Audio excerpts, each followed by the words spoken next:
ನಾವು ಯಾವ ವಿಚಾರದ ಬಗ್ಗೆಯೂ ಚರ್ಚೆ ಮಾಡಿಲ್ಲ. ದಯವಿಟ್ಟು ಯಾವುದೇ ವಿವಾದ ಬೇಡ ಎಂದು ಮಾಜಿ ಗೃಹ ಸಚಿವ ಕೆಪಿಸಿಸಿ ಪ್ರಚಾರ ಸಮಿತಿ ಅಧ್ಯಕ್ಷ ಎಂಬಿ ಪಾಟೀಲ್ ಹೇಳಿದ್ದಾರೆ. ಅವರಿಂದು ಚಿಕ್ಕಮಗಳೂರು ಜಿಲ್ಲೆ ಎನ್ಆರ್ಪುರ ತಾಲೂಕಿನ ಬಾಳೆಹೊನ್ನೂರಿನ ರಂಭಾಪುರಿ ಮಠಕ್ಕೆ ಭೇಟಿ ನೀಡಿ ರಂಭಾಪುರಿ ಶ್ರೀಗಳ ಜೊತೆ ಮಾತುಕತೆ ನಡೆಸಿದ್ದಾರೆ. ರಂಭಾಪುರಿ ಮಠಕ್ಕೆ ಭೇಟಿ ನೀಡಿದ ಎಂಬಿ ಪಾಟೀಲ್ ಮಠದ ಆವರಣದಲ್ಲಿರುವ ಕ್ಷೇತ್ರನಾಥ ವೀರಭದ್ರಸ್ವಾಮಿ, ಚೌಡೇಶ್ವರಿ ಹಾಗೂ ರೇಣುಕಾಚಾರ್ಯರ ದರ್ಶನ ಪಡೆದರು. ಬಳಿಕ ರಂಭಾಪುರಿ ಶ್ರೀಗಳ ದರ್ಶನ ಪಡೆದು ಮಾತುಕತೆ ನಡೆಸಿದರು. ಸೌಹಾರ್ದಯುತವಾಗಿ ರಾಜ್ಯದ ಅಭಿವೃದ್ಧಿ ಬಗ್ಗೆ ಚರ್ಚೆ ಮಾಡಿದ್ದೇವೆ ಅಷ್ಟೇ ಎಂದಿದ್ದಾರೆ. ಸಮಾಜಕ್ಕೆ ಏನು ಬೇಕು, ಸಮಾಜದ ಉನ್ನತಿಗೆ ಏನು ಮಾಡಬೇಕು ಅದನ್ನು ಮಾತಾಡಿದ್ದೇವೆ ಎಂದರು. ಯಾವುದೇ ಕೂಡ ನಾವು ಈ ವಿಚಾರಗಳನ್ನ ನಾವು ಚರ್ಚೆ ಮಾಡಿಲ್ಲ.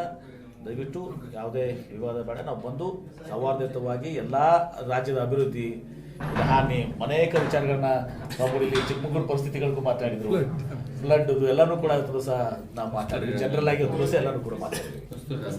ಕಸ್ತೂರಿ ರಂಜನ್ ಕಮಿಟಿದು ಮಾತಾಡಿದ್ರು ಸ್ವಾಮೀಜಿಯವರು.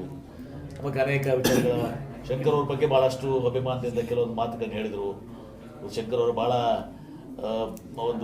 ಅವರ ಒಂದು ಪಾಂಡಿತ್ಯ ಏನಿದೆ, ಬುದ್ಧಿಜೀವಿಗಳು ಅವರ ಒಂದು ವಿಚಾರಗಳಲ್ಲಿ ತಿಳಿಸಿ ಹೇಳಿದರು. ಹೀಗಾಗಿ ಎಲ್ಲ ವಿಚಾರಗಳ ಬಗ್ಗೆ